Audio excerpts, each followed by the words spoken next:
Assalamualaikum warahmatullahi wabarakatuh.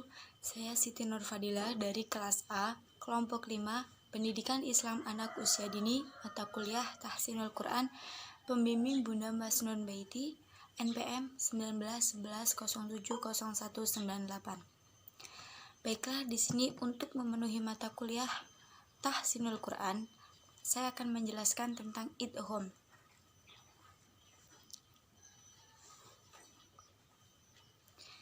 Idgham adalah memasukkan huruf kepada huruf yang lain, seakan-akan mengucapkan suatu huruf berdasarkan makhraj dan sifat yang terjadi pada idgham.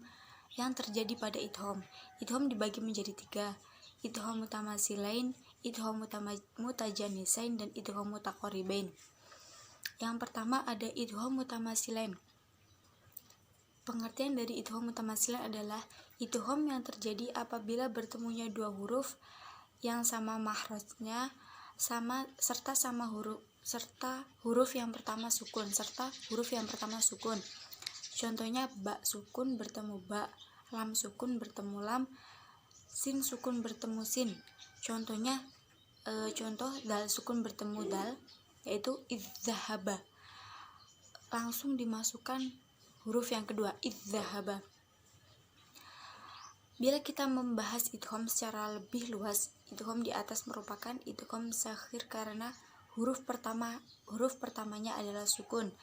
Berikut beberapa contoh idgham mutamasilain yang diambil dari Al-Qur'an di Al-Baqarah ayat 16, Al-Maidah ayat 61, Al-Anbiya ayat 87. Dan yang kedua ada idgham mutajanisain. Pengertian dari idgham mutajanisain ialah idgham yang terjadi pada dua huruf sama makhraj tapi beda sifat. Tidak semua huruf yang sama makhrajnya dan beda sifatnya harus diidghamkan. Idgham mutajanisain berlaku pada yang pertama huruf nid'iyah, yaitu tak sukun bertemu to. Contohnya wadat ta'ifatun.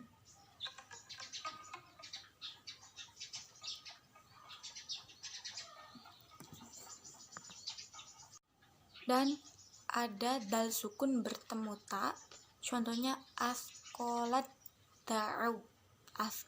da'u. Dan yang kedua ada huruf la sawiyah, yaitu sa sukun bertemu zal, contohnya yal dalika. Langsung dimasukkan ke huruf yang keduanya, yaitu huruf dal, yal dalika. Yang ketiga ada huruf safawiyah, yaitu ba sukun bertemu mim, contohnya irkam ma'ana. Langsung dimasukkan ke baknya, irkam ma'ana. Contoh idgham mutajanisain ada di surat Al-Imran ayat 69, Al-Imran ayat 122, dan Al-Maidah ayat 128, Al-A'raf ayat 176. Dan yang terakhir ada idgham mutaqaribain.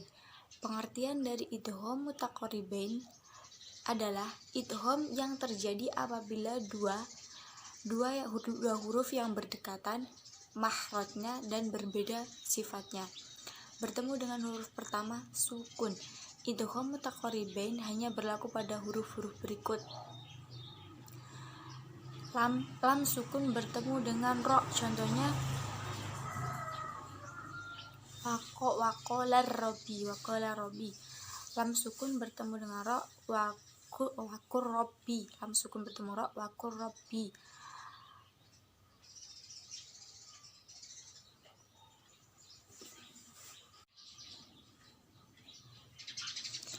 Dan selanjutnya ada lam ta'rif bertemu dengan huruf-huruf berikut, ada ta, fa, dal, zal, ro, zai, sin, shin, shod, dod, to, do, nun.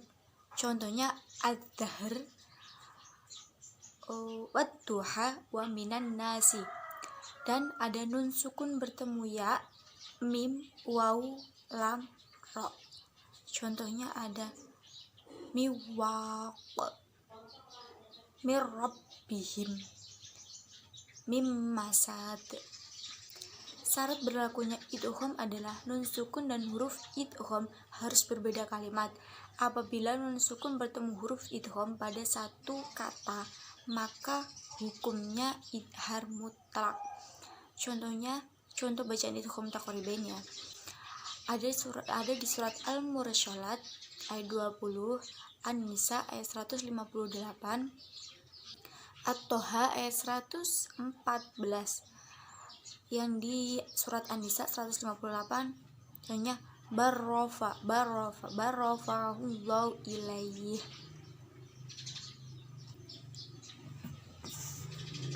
Baiklah, cukup sekian penjelasan tentang idgham dari saya dari kelompok 5. Jika ada kurang lebihnya mohon maaf. Saya Khri, bila taufiq wal hidayah. Assalamualaikum warahmatullahi wabarakatuh.